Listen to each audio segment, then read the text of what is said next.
자, 이번 시간에는 연립방정식의 활용 파트를 배워보도록 할게요. 그러니까 그동안 뭐 1차 방정식이나 1차 부등식의 활용을 통해서 사실은 이제 활용은 더 이상 이제 낯설지 않게 연습이 되어 있었던 부분일 텐데, 자, 이제 뭐 1차 방정식이나 1차 부등식과의 활용과 연립방정식의 활용의 차이점이라고 한다면, 자, 우리가 지금 연립방정식에서는 어떤 부분을 다루고 있냐면, 자, 미지수가 한 개가 아니라 두 개죠. 그쵸? 자, x와 y를 가지고 최소한 몇 개 이상의 식으로 두 개 이상의 식을 가지고 이 만족하는 x, y의 해를 구했었던 방법이었단 말이에요. 그쵸? 그렇기 때문에 자, 문장을 보고 여러분들이 연립방정식의 활용에서도 내가 어떠한 것을 문자 x, y 두 개로 놓을지, 그리고 그것을 가지고 어떻게 두 개의 식을 만들어낼 수 있을지, 자, 그 부분에 초점을 두고 여러분들이 접근을 하시면 됩니다. 자, 그러면 자, 이것에 대해서 각각 뭐 유형별로 선생님하고 필수 예제 여러 가지 문제 한번 풀어보고서, 자, 해결되지 않는 것들은 수업 시간에 이제 질문을 듣는 걸로 한번 해볼게요. 자, 이제 필수 예제 1번부터 한번 볼게요. 자, 뭐라 그랬냐면 한 개에 100원인 복숭아, 1000원인 복숭아가 있어요. 그리고 한 개에 300원인 자두가 있죠. 자, 이것을 섞어서 모두 몇 개를 살 거냐면 7개를 샀대요. 그리고 얼마를 지불했어? 4,200원을 지불하였습니다. 자, 복숭아와 자두를 각각 몇 개씩 샀는지를 구해보세요 라고 했어요. 그러면 내가 미지수로 놔야 되는 것이 얘네들을 각각 몇 개씩 샀니? 라고 물어봤기 때문에 자, 복숭아의 개수, 그치? 그 다음에 자두의 개수가 각각 몇 개인지를 결정을 해야 될 거예요. 그러면 자, 1차 방정식의 활용에서는 내가 만약 복숭아의 개수를 x개로 놨다? 그러면 복숭아와 자두를 섞어서 모두 7개를 샀다고 했기 때문에 자두는 7-x개를 샀지. 자, 이렇게 세팅을 해놓고 문제를 풀었었단 말이야. 하지만 자, 연립방정식의 활용에서는 문자가 두 개가 필요하다 그랬잖아. 그래서 과감하게 내가 복숭아의 개수를 x개 샀어. 그렇다면 자두의 개수는 y개를 샀지. 자, 이렇게 이제 문자 두 개를 둘 다 사용할 수 있게 된 거예요. 그쵸? 자, 그럼 이제 이것을 가지고 내가 이 연립방정식을 한번 세워본다면, 자, 이제 옆에를 보세요. 자, 그럼 뭐라 그럴까? 복숭아와 x개, 그치? 자두, y를 섞어서 총 몇 개? 7개를 샀어. 이렇게 식을 하나 세울 수 있겠죠. 또 이것을 가지고 얼마를 지불했어? 4,200원을 지불했어 라고 했기 때문에 자, 금액에 관한 식을 하나 세울 수 있어요. 그쵸? 얼마? 한 개에 1,000원인 복숭아를 x개 샀으니까 1000x. 또 한 개에 300원인 자두 y개를 샀으니까 플러스 300y. 자, 이것이 합쳐져서 얼마가 됐어? 4,200원이 됐어. 자, 이렇게 여러분들이 식을 두 개를 세울 수 있다는 얘기죠. 그쵸? 자, 무슨 얘기인지 아시겠죠? 그래서 자, 요 두 개를 가지고 여러분들이 이 연립방정식을 풀어내면 되겠습니다. 오케이. 자, 이건 쌤이 풀이 안 해줘도 되겠지. 자, 그 다음에 이제 필수 예제 2번으로 바로 갈게요. 이번에는 자, 각 자리 숫자의 합이 12인 두 자리의 자연수라고 했다. 그러면 여기에서 내가 두 자리의 자연수면 10의 자리 숫자와 1의 자리 숫자가 있었을 거라고. 그러면 이번에도 내가 10의 자리 숫자도 뭔지 모르니까 x, 1의 자리 숫자를 y라고 놓겠어. 이렇게 놓겠다는 거야. 그치? 자, 그랬는데 이 10의 자리 숫자와 1의 자리 숫자를 서로 어땠대? 바꿨어. 그럼 바꾼 수는 뭐라고 표현할 수 있을까? 10의 자리수를 x, 10의 자리수를 y, 1의 자리수를 x 이렇게 표현할 수 있잖아. 그치? 그랬더니 바꾼 수가 처음 수보다 18만큼 크더라 라고 했습니다. 그쵸? 자, 그러면 이제 우리 마찬가지로 여기도 식이 두 개가 필요해요. 그쵸? 자, 각 자리의 숫자의 합이 12야 라고 했기 때문에 자, 식 하나 어떻게? x 플러스 y가 12야. 이렇게 식을 하나 세울 수 있을 거예요. 자, 그 다음 원래 그럼 10의 자리 숫자가 x이고 1의 자리 숫자가 y인 두 자리의 자연수를 표현하려면 우리 어떻게 표현해? 반드시 문자가 하나라도 있으면 자릿수 표현하라 그랬었지. 그치? 자, 10x 플러스 y 이렇게 표현할 수 있을 거야. 자, 이번에는 10의 자리 숫자와 1의 자리 숫자를 바꿔서 10의 자리가 y, 1의 자리가 x인 두 자리의 자연수는 또 어떻게 표현할 수 있을까? 10y 플러스 x 이렇게 표현할 수 있겠지. 그치? 자, 그러면 보자. 이렇게 10의 자리 숫자와 1의 자리 숫자를 바꾼 수는 얘는 그쵸? 처음 수보다 처음에 뭐였었어? 그치? 10의 자리가 x이고 1의 자리가 y인 수였었잖아. 처음 수보다 얼만큼 더 크더라? 18만큼 더 크더라. 자, 이렇게 우리는 식을 두 개 세울 수 있죠. 그쵸? 자, 그럼 요건 한번 풀어볼까요? 한번 옆에 볼게요. 자, 첫 번째. 자, x 플러스 y가 12라고 우리 하나 세웠었고요. 자, 두 번째는 뭐라 그랬냐면 이제 정리해보자. 10y 플러스 x가 10x 플러스 y 플러스 18 이렇게 됐어. 자, 그래서 미지수를 좌변으로 이항시켜서 식을 정리를 한번 해볼게요. 그러면 x 마이너스 10x가 됐을 테니까 마이너스 9x 10y 플러스 y가 되었을 테니까 플러스 9y 그렇지? 이 값이 얼마? 18 이렇게 됐겠죠. 자, 양변을 9로 나눠서 식을 정리해 봅시다. 그러면 마이너스 x 플러스 y는 2가 되었겠고요. 그러면 맨 처음에 우리가 했었던 자, x 플러스 y는 12 그 다음에 두 번째 정리해서 나온 마이너스 x 플러스 y는 2 이 두 개의 연립방정식을 풀어내면 될 거예요. 자, 그러면 우리 두 식을 더해서 x를 소거할 수 있겠지. 그러면 이 y의 값은 얼마? 14가 됐겠고 y는 7 이렇게 되겠네. 자, 그러면 y가 7이니까 x는 얼마? 5가 되겠지. 그쵸? 아, 그래? 근데 이제 문제에서 뭐라 그랬냐면 처음 수를 구하여라 라고 했어요.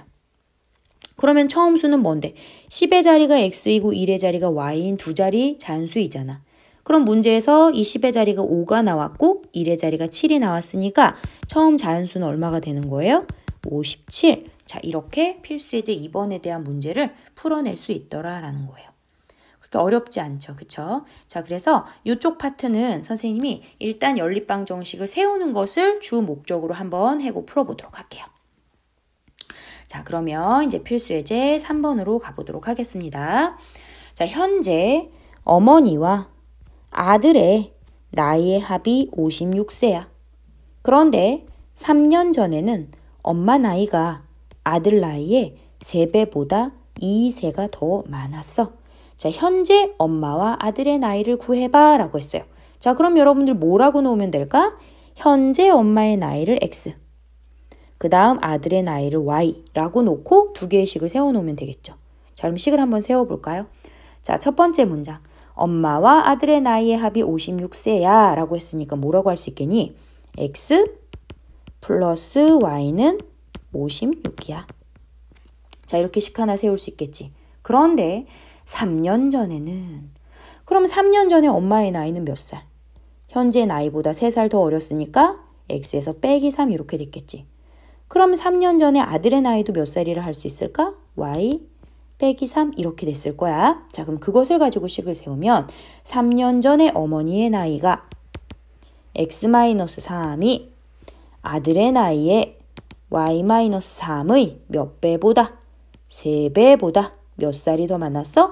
2살이 더 많았어. 자, 이렇게 식 두 개를 세울 수 있겠죠. 자, 어떻게 하는지 아시겠어요? 그래서 여러분들이 수업 시간에 한번 풀어보고 답이 이상하다, 내가 잘 모르겠다 하면 수업 시간에 쌤한테 꼭 질문하세요. 자, 이번에는 또 이제 활용하면 빠질 수 없는 또 거속시잖아. 그치? 자, 마찬가지로 여기서도 자, 문자 두 개를 놓고 한번 풀어보도록 할게요. 자, 필수예제 4번. 준호는 집에서 9km 떨어진 공원까지 갑니다. 자, 그러면 내가 위에다가 이 상황을 그림으로 한번 표현해 볼게. 여기가 준호 집이고 여기가 공원인 거야. 그렇지? 그런데 집에서부터 공원까지의 거리가 뭐라고 했냐면 9km야 라고 했어요. 그런데 처음에는 시속 18km로 자전거를 타고 갔어요. 그치? 그렇다가 어느 중간 지점에, 어느 지점인지는 모르겠지만 그 지점부터 시속 몇 킬로미터로 갔어요? 3km로 갔더니 총 얼마의 시간이 걸렸냐면 1시간 20분의 시간이 걸렸습니다. 자, 다음 표를 완성하고 이제 자전거를 타고 간 거리와 걸어간 거리를 각각 구해보세요 라고 했어요. 자, 그러면 내가 어느 지점까지는 자전거를 타고 갔다가 어느 지점부터는 걸어간 거잖아. 그치? 그래서 자전거를 타고 간 거리를 x 킬로미터. 자, 걸어간 거리를 y 킬로미터라고 한번 해볼게요. 그러면 자, 이제 우리는 식을 두 개 마련해야 되죠. 자, 뭐야? 거리, 그치? 자, 거리상으로 딱 그림상으로 보이지. 식을 어떻게 세워야 할지. 오, 자전거를 타고 간 거리와 걸어간 거리를 합쳤더니 몇 킬로미터가 되더라? 9킬로미터가 되더라. 식 하나 세울 수 있죠. 그치? 자, 두 번째는 우리가 무엇을 가지고 식을 세울 수 있을까? 맞아요. 시간에 관한 식을 세울 수 있어요.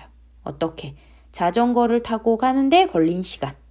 뭐라고 표현할 수 있어? 시간은 속력분의 거리니까 자전거를 타고 가는데 걸린 속력분의 자전거를 타고 간 거리. 이게 자전거를 타고 가는데 걸린 시간이겠지, 그치? 여기에다가 걸어가는데 걸린 시간은 뭐라고 표현할 수 있겠니?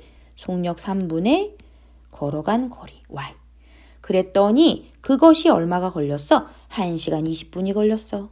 자, 그럼 우리는 얘가 그 단위가 시간, 시속이니까 시간에 대한 단위를 쓰고 있기 때문에 1시간 20분을 반드시 시간으로 고쳐줘야 된다 했었지, 그치? 왜 이렇게 발음이 꼬이냐? 그럼 얼마? 1과 60분의 20. 자, 이렇게. 자, 식 두 개 세웠어요. 연립방정식 가감법을 이용해서 풀면 되겠죠. 그쵸? 자, 이번에는 필수 예제 5번 또 보겠습니다. 자, 등산을 한대요, 희재가. 이렇게 등산을 한대. 그랬는데 등산을 하는데 올라갈 때는 어떻게 걸었냐면 시속 3km로 걸었어요. 그리고 내려왔어요. 내려온 때는 다른 길로 내려왔나 문제를 봤더니 그럼 내려올 때는 시속 5km로 걸었습니다. 그런데 내려온 길이 올라간 길보다 2km가 더 길어요. 그리고 총 2시간이 걸렸습니다. 자, 다음 표를 완성하고 내려온 거리를 구해보세요 라고 했어요. 자, 그러면 내가 올라간 거리를 x킬로미터로 하자. 그리고 내려온 거리를 y킬로미터라고 하겠습니다. 자, 그러면 뭐라 그랬냐면 내려온 길이 즉 y가 올라간 길보다 x보다 2km가 더 길어. 플러스 2. 이렇게 식을 세울 수 있겠네. 그렇지? 그리고 총 2시간이 걸렸어. 그러면 2시간이 걸렸다는 건 뭐야? 등산을 할 때 올라갈 때 걸리는 시간과 내려올 때 걸리는 시간을 더했더니 2시간이었어. 이 얘기잖아. 그럼 올라갈 때의 시간은 얼마? 올라갈 때 속력 3분의 올라갈 때의 거리 x가 될 것이고. 그지? 내려올 때의 시간은 뭐야? 내려올 때의 속력 5분의 내려올 때의 거리 y가 될 거야. 자, 그 시간을 더했더니 총 몇 시간이 걸렸어? 2시간이 걸렸어. 이렇게 되는 겁니다. 됐죠? 자, 계산 가능하겠죠? 그쵸? 어렵지 않아. 자, 이제 마지막 농도예요, 농도. 자, 그러면 자, 농도도 쌤이 뭐라 그랬더라? 비커 그려놓으면 된다 했었지. 자, 비커에 자, 위쪽에는 이 소금물 또는 설탕물에 누구를 표시하고? 농도를 표시하고. 즉 퍼센트 백분율 농도를 말하는 거죠. 자, 밑에는 무엇을 표시하지? 뭐 소금물 또는 설탕물의 양을 표시를 해서 내가 이 설탕물 또는 소금물끼리 서로 섞거나 증발을 시키나 아니면 물을 집어넣으나 소금 덩어리째로 집어넣는다 하더라도 이 섞여진 이 비커 안에 있는 소금의 양에는 변함이 있다 없다? 없다. 그치? 그래서 항상 우리는 뭘 가지고 식을 세웠었냐면 소금의 양을 가지고 식을 세웠었어요. 자, 이거 혹시 기억이 안 나는 친구들은 반드시 다시 한번 확인을 해보세요. 뭐야? 소금의 양을 구하는 공식은 어떻게 구한다고? 소금물의 양 곱하기 100분의 농도 이렇게 구하겠다라는 거. 반드시 기억해 두세요. 자, 그럼 이제 필수예제 6번 한번 볼까요? 자, 4%의 소금물과 7%의 소금물을 섞었어. 자, 여기는 그림이 나와 있지만 쌤이 그냥 비커를 그려볼게요. 자, 뭐라 그랬냐면 4%의 소금물과 자, 여기서 소금물의 양 얼마 섞었는지 전혀 나와 있지 않아. 그치? 그래서 문장에 나와 있는 그대로 그냥 그림을 표현해 볼게. 얘하고 7%의 소금물을 섞었어. 그치? 그래서 뭘 만들었냐면 5%의 소금을 600g을 만들었다. 자, 그랬을 때 이 두 종류의 소금물을 각각 몇 그램씩 섞었니? 이걸 물어본 거거든요. 그쵸? 그래서 나는 4%의 소금물의 양을 X그램, 7%의 소금물의 양을 Y그램 이렇게 놓겠다는 거야. 자, 그럼 이제 이 그림만으로도 사실 식이 하나 생기죠. 밑에다 적어 볼게요. 뭐겠어? 소금물의 양, 그치? X 더하기 Y를 합쳤더니 얼마가 됐더라? 600g이 됐더라. 일단 이거식 하나 세울 수 있겠네. 그 다음에 이제 두 번째로 세울 수 있는 게 바로 뭐야? 그치? 각각 비커에 녹아있는 소금의 양이 변함이 없다라는 것을 가지고 자, 4% 비커에 녹아있는 소금의 양은 어떻게 세울 수 있어요? 100분의 농도 곱하기 소금물의 양. 그쵸? 7% 비커 안에 녹아있는 소금의 양은 100분의 농도 곱하기 소금물의 양. 그치? 자, 그래서 얘를 더했더니 농도가 얼마가 됐더래? 100분의 5 곱하기 600 이렇게 되었더라. 그럼 이 두 식을 연립해서 여러분들이 식을 풀어낼 수 있겠죠.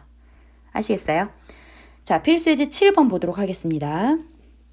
또 선생님이 그림으로 표현을 해볼게요. 자, 농도가 다른 두 소금물 A와 B가 있대요. 그래서 자, A 소금물이 어떤 상황이냐면 A 소금물 300g. 얘 농도를 지금 몰라. 일단 그럼 그대로 써볼게. 그 다음에 B 소금물 200g을 섞었대. 그랬더니 8%의 소금물이 되더라. 이렇게 된 거야. 그렇죠? 그러면 8%의 소금물. 자, 소금물의 양은 그림상으로 바로 알 수 있겠어. 뭐? 300과 200을 섞었기 때문에 8%의 소금물 500g이 되더라. 라는 걸 알 수 있죠. 그죠? 자, 두 번째 상황은 뭐냐면 A 소금물 200g을 섞었어요. 이번에는. 아이쿠, 여기가 아니지?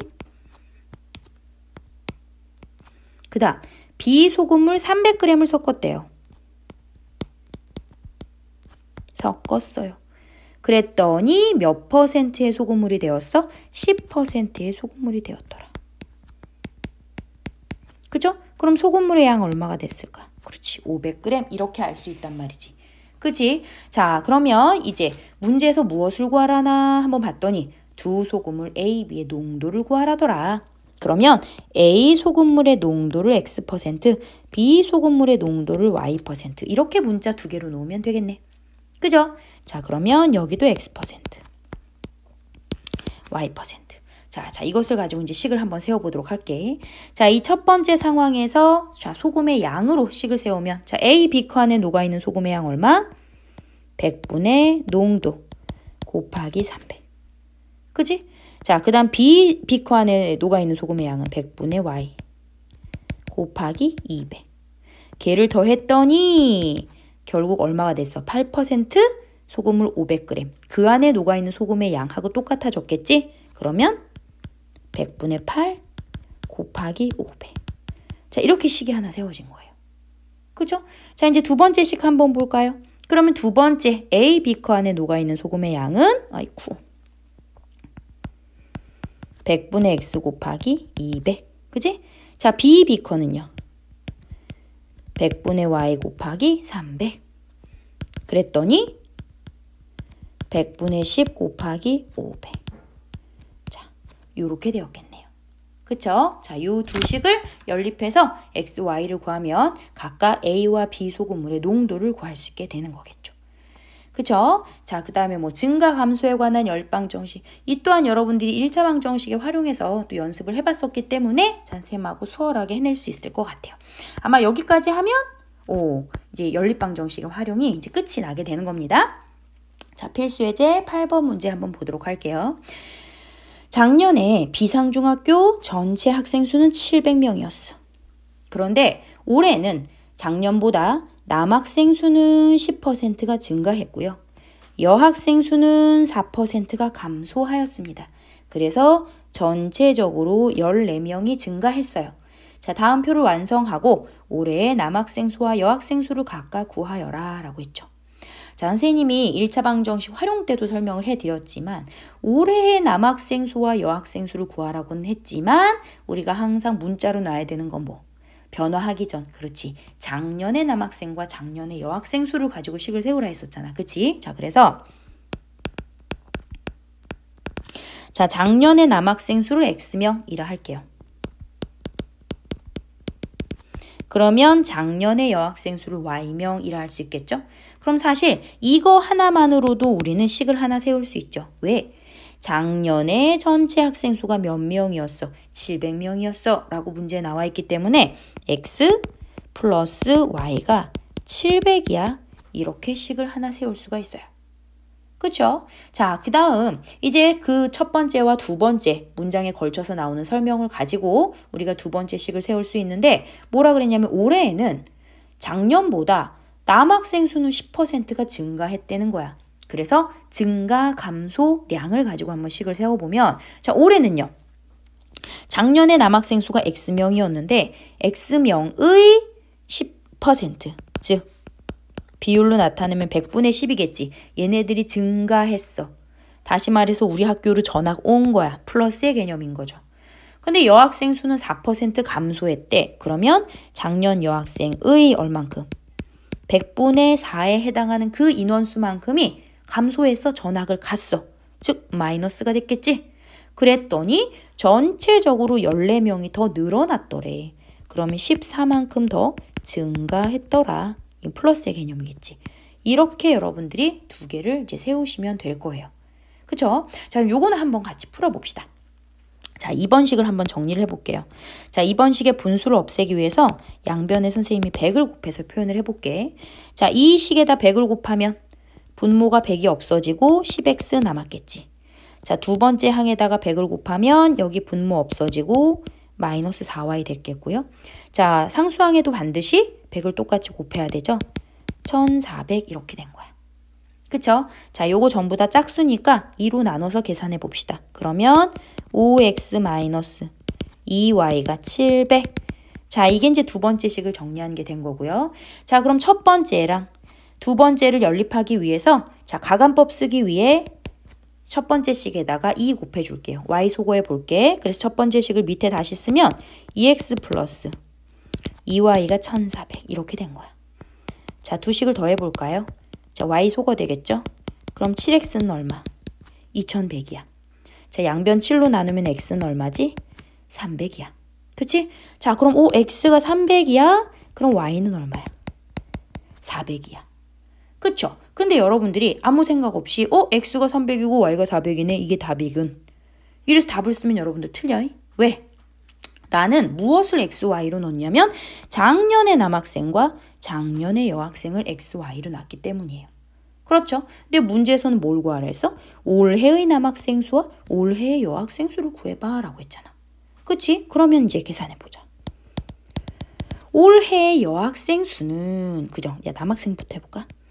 남학생 수는 작년보다 10% 증가했다 그랬어. 그럼 작년엔 100%였거든? 그 올해는 거기서 10% 증가했으니까 몇 %가 돼버린 거지? 110%가 된 거지. 그래서 이제 어떻게 계산해야 되는겨? 작년 300명, X명의 100분의 110만큼이 됐어. 이게 선생님이 한 방에 계산할 수 있는 방법이라 했어요. 자, 그러면 0 2개, 0 2개. 그러면 3 곱하기 110이니까 얼마? 올해 남학생 수는 330명이 된 거죠. 그죠? 자, 그 다음에 이제 올해 여학생 수는 작년보다 4%가 감소했다 했거든? 그럼 작년엔 100%였어. 근데 4%가 감소했으니까 올해 몇 % 된 거야? 96%가 된 거야. 그러면은 작년 여학생이 몇 명? 400명이었잖아. 그럼 400명의 100분의 96만큼이 남았어. 그래서 분모 00 이렇게 하면 96 곱하기 4가 얼마야? 6, 4, 24. 9, 4, 36, 38. 그치? 그러면 올해 여학생 수는 몇 명? 384명이 된 거죠. 이렇게 내가 지금 구한 XY가 무엇을 내가 XY로 놨는지 반드시 확인하고 정확하게 답까지 마무리 지어야 이 연립방 정식의 활용을 제대로 풀었다고 생각할 수 있어요. 아시겠죠? 자, 이제 마지막 문제 한번 보도록 할게요. 자, A와 B가 함께 하면 6일이 걸리는 일을 A가 3일 동안 하고 나머지를 B가 8일 동안 해서 마쳤어.